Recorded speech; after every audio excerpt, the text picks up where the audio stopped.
bienvenue dans l'émission Parole de Femmes. Et oui, toute cette semaine, j'ai été toute seule avec vous. Merci beaucoup d'avoir été avec moi, de ne pas m'avoir laissée toute seule. J'apprécie énormément, c'est très gentil de votre part.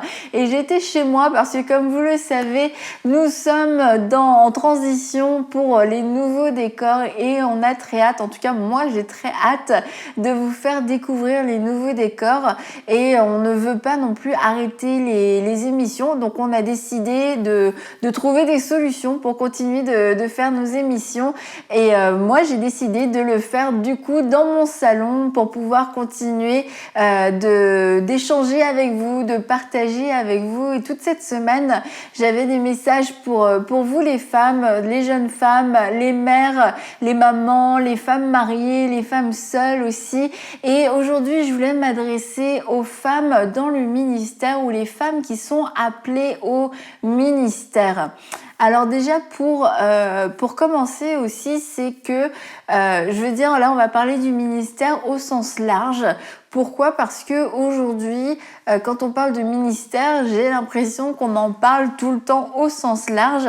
Alors du coup, je vais aussi en parler au sens large, mais je veux rappeler que le ministère, tel qu'on peut le lire dans la parole, la façon dont Dieu a défini le ministère de la parole, dans Éphésiens 4:11, il nous dit « Il a donné les uns comme apôtres, les autres comme prophètes, les autres comme évangélistes, les autres comme pasteurs et docteurs, pour le perfectionnement des saints en vue de l'œuvre du ministère et de l'édification du corps de Christ. » Donc c'est vrai qu'aujourd'hui, on fait appel au mot ministère assez facilement et au final, il y a pas mal de gens qui se retrouvent être dans le ministère et servir le Seigneur, c'est comme devenu ministère. Alors il n'y a pas de mal en soi dans le sens où on sert le Seigneur, on est actif dans notre service pour le Seigneur, on peut servir au sein d'un ministère et puis on fait des raccourcis aussi dans notre façon de parler. Puis on va dire, oui, moi je suis dans le ministère, je travaille dans le ministère, etc., etc. Mais c'est important, même si on l'utilise un petit peu comme ça, de se rappeler que le ministère de la parole est tel qu'il est défini dans Éphésiens 4:11. Donc il est question d'apôtres, de prophètes, d'évangélistes, de pasteurs et de docteurs. Donc ce qui veut dire que le ministère n'est pas quelque chose à prendre à la légère et je veux vraiment en parler aujourd'hui. Que le ministère c'est quelque chose de sérieux, c'est le ministère qui est le ministère de la parole. Nous devenons des porte-paroles pour pouvoir transmettre une vérité de la parole de Dieu à un peuple, à des brebis, à des gens qui ont besoin d'entendre la vérité. Ce sont des personnes que Dieu a appelées, que Dieu a équipées d'une façon surnaturelle, avec une grâce, avec une onction surnaturelle. Et c'est des choses qu'on ne peut pas fabriquer, c'est des choses qu'on ne peut pas acheter non plus. C'est certain que même si on est appelé au ministère, même si il y a une onction sur nous, il y a quand même cette dimension de la formation qui est importante, l'appel et la formation, mais une formation sans appel sera forcément incomplet et c'est vraiment Dieu qui désigne, qui l'a appelé au ministère. Le ministère est une grâce, le ministère est vraiment une grâce, mais ça veut pas dire si on n'est pas appelé au ministère non plus à un des 5 ministères, comme on lit dans Éphésiens 4:11, qu'on n'a pas non plus de destinée, qu'on est des sous-croyants, des sous-chrétiens. Pas du tout. Il y a des gens qui sont appelés au ministère, puis il y a des gens qui ne sont pas appelés au ministère. Et c'est vraiment important de pouvoir déjà faire ce bilan aujourd'hui parce que oui, le mot ministère est un petit peu utilisé à tort et à travers. Et c'est pas parce que on exhorte de temps en temps à l'église qu'on est dans le ministère. C'est pas parce que on est actif au sein d'un ministère qu'on est dans le ministère. C'est certain que on est au contact d'une réalité ministérielle. Ceci dit, d'une vie ministérielle. Quand un enfant a des parents qui sont dans le ministère, l'enfant n'est pas lui-même dans le ministère. Il n'est pas dans, il est pas dans le ministère. Il n'a pas reçu cette grâce encore, ou il ne la recevra pas. Peu importe, ça dépend de son appel. Mais il n'a pas reçu non plus l'autorité qui vient avec le ministère. Mais pourtant, l'enfant évolue dans un environnement hyper ministérielle où il est au contact des réalités, il peut comprendre, il peut saisir certaines choses, mais c'est pas parce que le fils de votre pasteur a conscience de certaines choses qu'il est automatiquement pasteur et qu'il est automatiquement dans cette dimension ministérielle. Donc avoir conscience et être au contact d'une réalité ministérielle ne fait pas de nous un ministre de Dieu, ne fait pas de nous quelqu'un qui est dans le ministère. Et je crois qu'il faut le dire parce que le ministère a été à la fois banalisé mais aussi a été comme idéalisé, comme étant la seule avenue possible pour servir le Seigneur. Et Dieu est tellement plus grand que ça. Dieu nous parle de personnes qui n'étaient pas dans le ministère mais qui étaient importantes à ses yeux. Je pense notamment à Dorcas, qui faisait des vêtements. Elle a été ressuscitée. On dit, mais regarde, elle faisait des robes, elle faisait des habits. Cette femme a fait tellement de bien au sein. Et finalement, elle a été ressuscitée. Et cette femme-là n'était pas une prédicatrice, elle n'avait pas une église, mais c'était une femme qui était importante. Et ce qui montre que la manière dont Dieu nous voit, c'est pas à travers un ministère ou à travers un titre. Alors, si certains déjà d'entre vous, ça vous parle et vous vous dites, finalement, moi, je me suis un petit peu encombrée ou je me suis attribué un titre ministériel qui n'était pas, que Dieu ne m'a pas donné, c'est le temps de me réajuster. Maintenant, je veux vraiment parler au niveau de vous encourager à être sérieux. Vous êtes dans le ministère ou vous êtes appelé à être dans le ministère de la parole. Je veux vous encourager à être extrêmement sérieux avec Dieu, à être sérieux dans votre responsabilité, dans cette charge que le Seigneur vous a confiée. Ce n'est pas un spectacle, ce n'est pas un show, ce n'est pas un métier, c'est une charge, c'est une responsabilité que Dieu nous a confiée, une responsabilité qui est chère à son cœur, une responsabilité pour laquelle on aura aussi à rendre des comptes. Et on peut lire dans Jacques 3 au verset 1, « Mes frères, qu'il n'y ait pas parmi vous un grand nombre de personnes qui se mettent à enseigner, car vous savez que nous serons jugés plus sévèrement. » Et aujourd'hui, tout le monde a l'air de vouloir enseigner, tout le monde a l'air de vouloir dire quelque chose, avoir à dire quelque chose. Alors, je ne suis pas contre le fait de faire des vidéos, de faire des choses sur les réseaux, sur YouTube, etc. C'est le monde, dans la génération dans laquelle on vit. C'est un moyen de communication qui est devenu extrêmement normal. Avant, les gens qui avaient des vidéos, c'est des gens qui se faisaient filmer. Ça veut dire qu'il y a quelqu'un qui venait, on filmait soit les grands événements de famille ou alors on filmait les célébrités, on filmait les choses comme ça. Mais aujourd'hui, on se filme soi-même avec son propre téléphone, avec son propre matériel. C'est devenu facile. Mais c'est pas parce que c'est possible que c'est forcément, encore une fois, l'appel de Dieu. Et ce verset nous montre qu'on ne doit pas être, ça doit pas être forcément un désir ardent qu'on doit avoir. Ah, moi, je veux parler, je veux enseigner, parce que avec cet enseignement, il y a vraiment une responsabilité. Il dit, nous serons jugés plus sévèrement, et qu'il n'y ait pas un grand nombre de personnes. Parce qu'il y a vraiment cette responsabilité.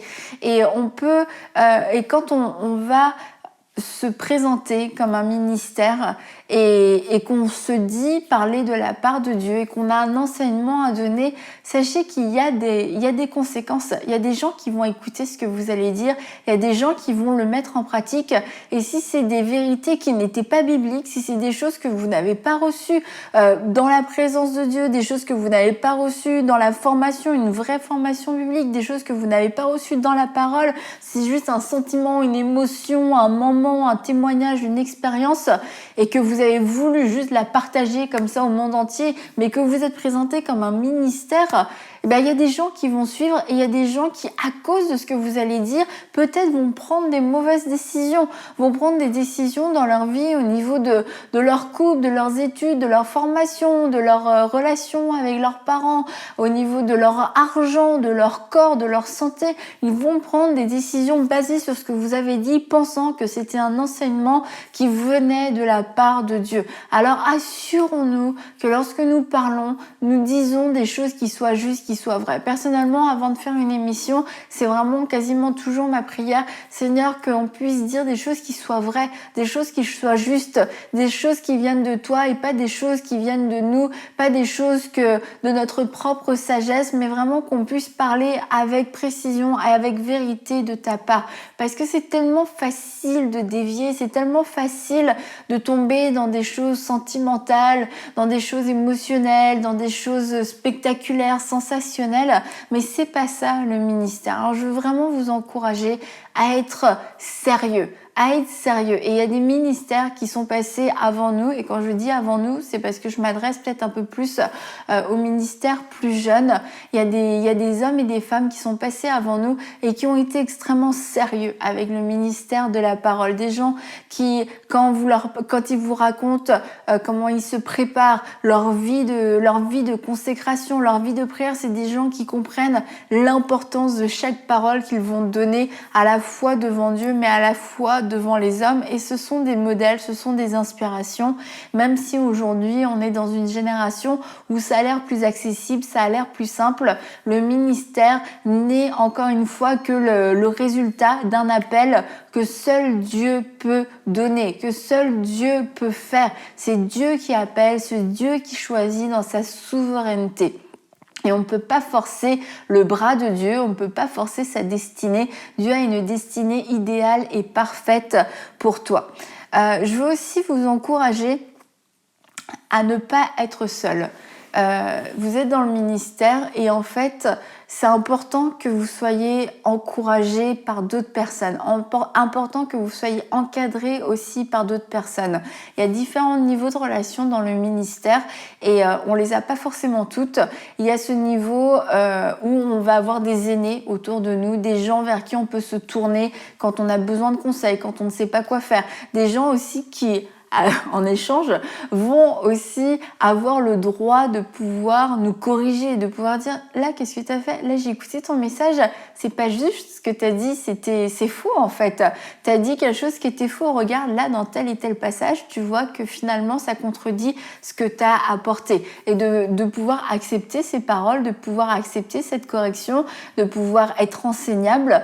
On voit que quand David a pris comment elle s'appelle, Bathsheba, et finalement qu'il a mis un plan complètement machiavélique en place avec Uri, qu'il a décidé de le tuer, etc.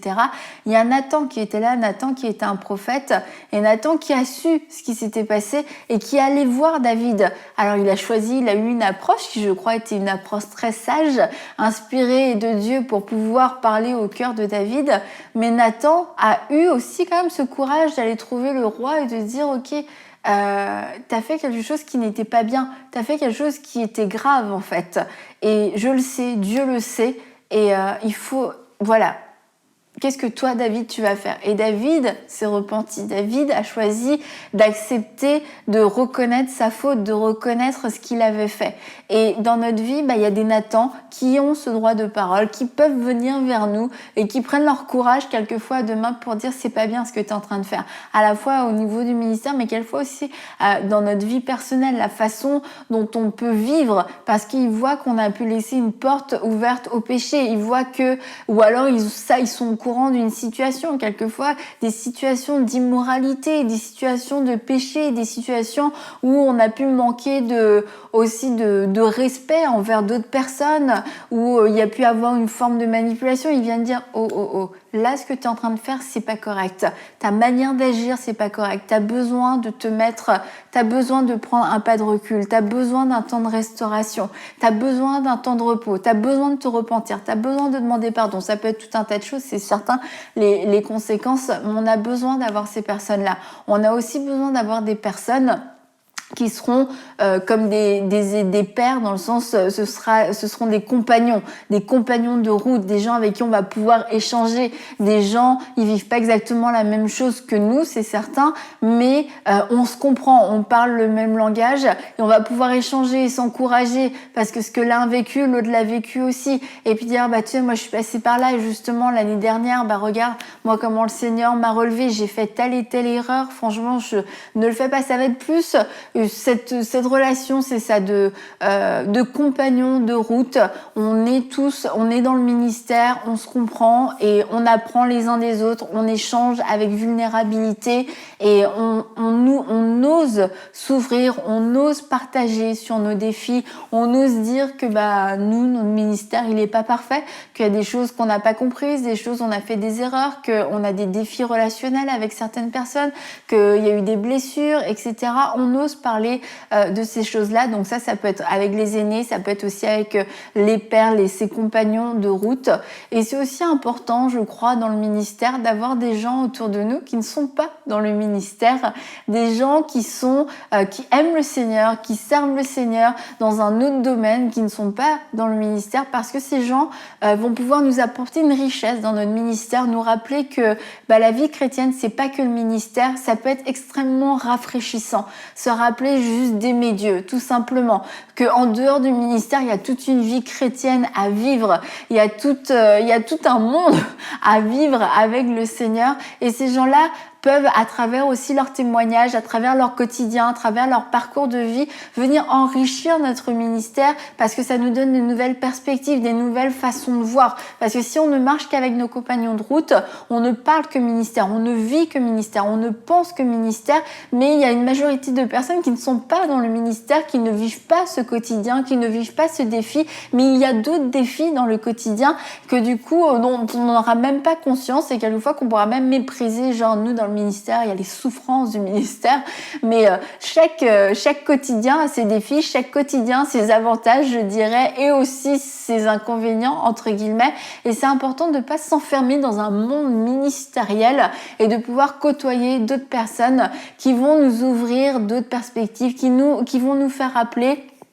d'autres besoins que la société a, d'autres besoins que d'autres personnes dans d'autres milieux peuvent avoir, que ce soit au niveau des milieux culturels, que ce soit au niveau des âges aussi, parce que on risque de fréquenter des ministères qui ont à peu près notre âge ou qui ont à peu près la même expérience, etc.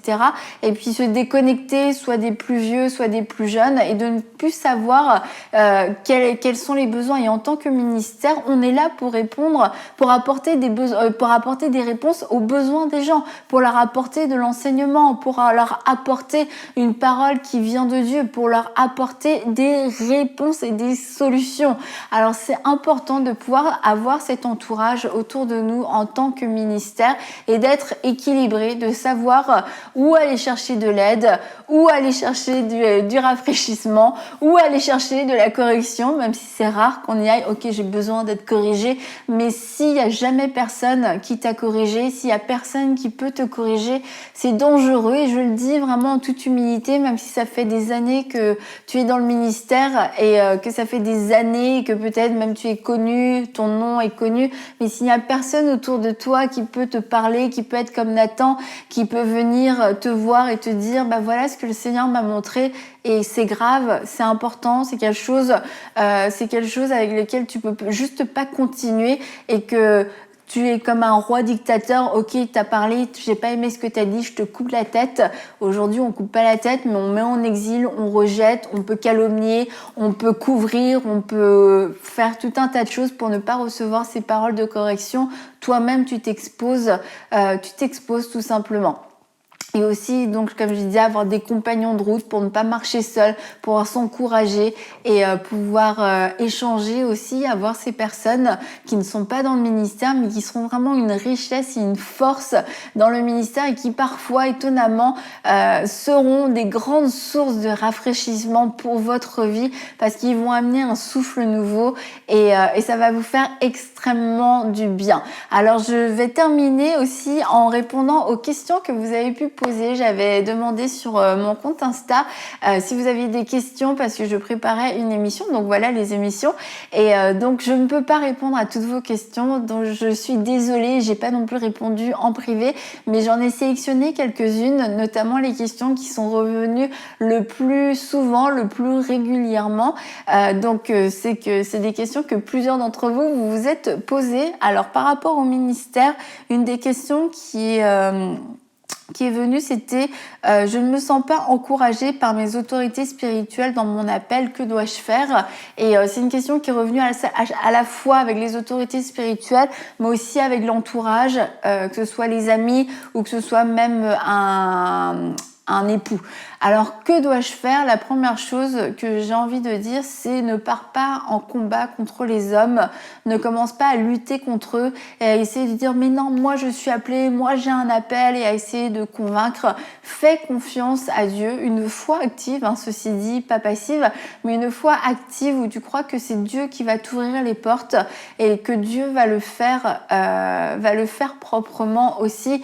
Ne tombe pas dans l'amertume, ne tombe pas dans la rébellion, ne tombe pas dans une revendication personnelle. Demande la sagesse à Dieu où tu dois être, quel est l'endroit où je dois être, cet endroit où je dois être planté peut-être, cet endroit où je vais pouvoir développer, je vais pouvoir répondre à l'appel de Dieu et non pas à mes propres ambitions. Ça, c'est important aussi de pouvoir faire la différence entre l'appel et l'ambition et aussi de différencier est-ce que vraiment les gens autour de moi ne me supportent pas, ne m'encouragent pas dans mon appel ou alors est-ce que j'ai des personnes autour de moi qui sont sages et qui me disent juste c'est pas encore le moment, c'est un temps de préparation et peut-être que toi dans ton empressement tu entends on ne croit pas en toi, ce ne sera jamais le temps. Assure-toi d'avoir bien compris la bonne chose. Autre chose concernant aussi le ministère, en tout cas en partie, c'était comment bien utiliser les réseaux sociaux pour avoir un impact. Alors on peut utiliser les réseaux sociaux pour avoir un impact sans être dans le ministère. Ça fait partie de notre vie de témoin. Comme à l'époque, on n'avait pas de réseaux sociaux, donc juste on allait témoigner aux gens qu'on pouvait croiser, qu'on pouvait rencontrer. Aujourd'hui, on peut témoigner sur les réseaux sociaux. Alors, ça ne veut pas dire qu'on doit absolument le faire, mais on peut le faire sans être appelé au ministère. On peut impacter, on peut mettre des messages, partager des versets, partager un témoignage, etc. Ça ne fera pas de nous des ministères et ça ne fera pas de nous des pasteurs en ligne non plus, mais ça fera de nous des témoins sur les réseaux sociaux. Maintenant, si les réseaux sont pour toi une occasion de chute et que ta seule motivation en mettant un verset, c'est de pouvoir avoir un maximum de likes et tu t'en fiches un peu de ce que le verset va produire, peut-être que tu es en train de passer à côté de quelque chose. Mais ça, c'est un problème que tu rencontreras à travers les réseaux, mais que tu rencontreras aussi en dehors des réseaux parce que ça veut dire qu'il y a des choses en toi qui ont besoin d'être éprouvées, d'être épurées, d'être sanctifiées et avec ou sans réseaux sociaux, ce sera la même chose. C'est juste que là, le fait des réseaux, les réseaux ont mis en évidence quelque chose et je crois que c'est quelque chose que tu dois remettre devant le Seigneur et te repentir d'avoir cherché à avoir un impact pour ta propre gloire. Et cette recherche de propre gloire, elle existe en dehors des réseaux quand on peut aller prêcher à l'extérieur, qu'on prêche même devant 3 personnes, etc. Est-ce que je le fais vraiment pour la gloire de Dieu? Est-ce que je le fais parce que je veux qu'on me voie? Est-ce que je le fais parce que je trouve que c'est vraiment cool de pouvoir prêcher et tout ça? Même si on vit ce genre de mauvaise motivation, ça veut pas dire non plus qu'on n'a pas l'appel. Ça veut dire quelquefois, comme je l'ai dit, qu'il y a besoin de sanctification et que c'est pas forcément le temps pour que cet appel se manifeste de façon publique. C'est un temps aussi de formation. Et c'est pas parce que c'est possible, c'est pas parce que c'est accessible, je le redis, de pouvoir être public que c'est forcément le temps de Dieu. C'est pas parce que je peux le faire par mes propres moyens que c'est le temps de Dieu et que j'ai le go et l'approbation de Dieu. Donc encore une fois, l'importance de ne pas être seul et d'avoir des gens autour de nous qui sont capables de nous dire avec un peu de recul, est-ce que c'est une bonne chose? Est-ce que tu fais du bien? Est-ce que tu fais du mal?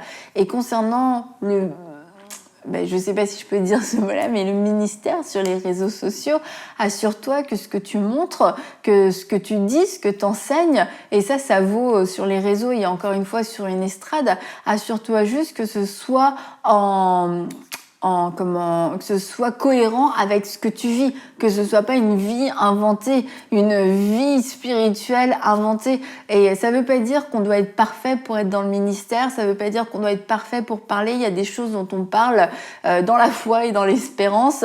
Il y a des choses dont on parle en sachant que nous-mêmes, on n'est pas encore arrivé dans la dimension dans laquelle Dieu nous appelle, mais il faut le faire avec cette humilité, cette vulnérabilité de dire, de pas se faire passer en tout cas pour qui nous ne sommes pas, et de pas aussi utiliser du coup, parce que ça va être plus sur les réseaux, parce que les réseaux vont au-delà du message, de faire je sais pas moi des messages sur les couples et couple goals comme on dit, et puis finalement ton couple à toi c'est carrément la catastrophe. Vous êtes là, vous êtes pris la tête avant de prendre la photo, vous êtes pris la tête après la photo, vous n'êtes pas parlé, t'as parlé n'importe comment à ton mari, n'importe comment à ta femme, mais t'as mis ta super belle photo sur Insta, t'as eu plein de likes et tout le monde te dit waouh, vous m'inspirez trop, etc. Faut être honnête et sincère devant Dieu. Est-ce que ce que j'ai exposé, ce que j'ai montré, est-ce que c'est le reflet de ma vie? Et si c'est pas du tout le reflet de ta vie, si tu es en train de vendre du mensonge, eh bien, ce n'est pas une bonne chose. Ça doit être cohérent avec ce que tu vis. On en revient à ce que j'ai partagé en début de semaine avec l'intérieur et l'extérieur.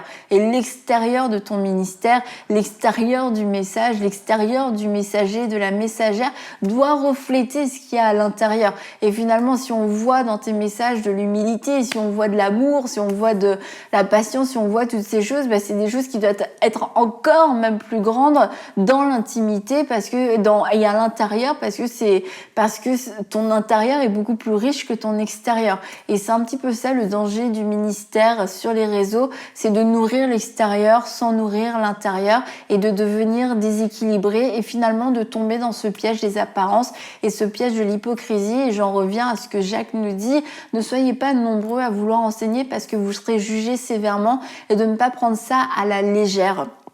Parce que c'est une vraie responsabilité, et de poster des choses sur les réseaux, c'est une chose, mais après de se déclarer ministère, c'est encore une autre chose, parce qu'il y a vraiment une responsabilité qui vient avec ça. Alors une autre question. Est-ce que j'avais une autre question avant de terminer? Alors attendez, je regarde.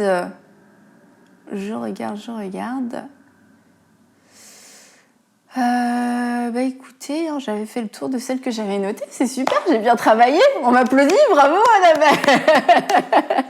Merci à vous de m'avoir suivi, merci à vous d'avoir été avec moi toute cette semaine dans Paroles de Femmes. C'était une première dans l'histoire de Paroles de Femmes que je sois seule, mes amis m'ont manqué, j'ai hâte de retrouver mes amis de Paroles de Femmes, et j'ai aussi hâte de vous montrer le plateau le nouveau plateau de Paroles de Femmes. Mais en tout cas, j'ai été très heureuse d'être avec vous, et puis je crois que le Seigneur a pu vous parler à travers cette série, a pu vous communiquer un message d'encouragement, un message d'espoir, et je vous dis encore merci d'être fidèle à Paroles de Femmes, merci d'avoir répondu à ma demande de questions, et d'avoir été présente. C'est super de sentir ce sentiment de groupe et de communauté. Merci à toutes celles qui nous suivent aussi depuis longtemps. Il y en a certaines, vous nous suivez depuis quasiment le début. Vous êtes vraiment courageuses. Merci d'être avec nous. En tout cas, je vous dis à très bientôt pour une prochaine émission de Paroles de Femmes.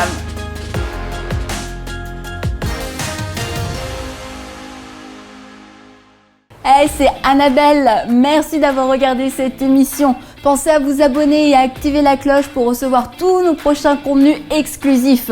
Et si vous avez à cœur de soutenir cette œuvre, vous pouvez rejoindre la grande famille des partenaires sur emcitv.com/don. Que Dieu vous bénisse.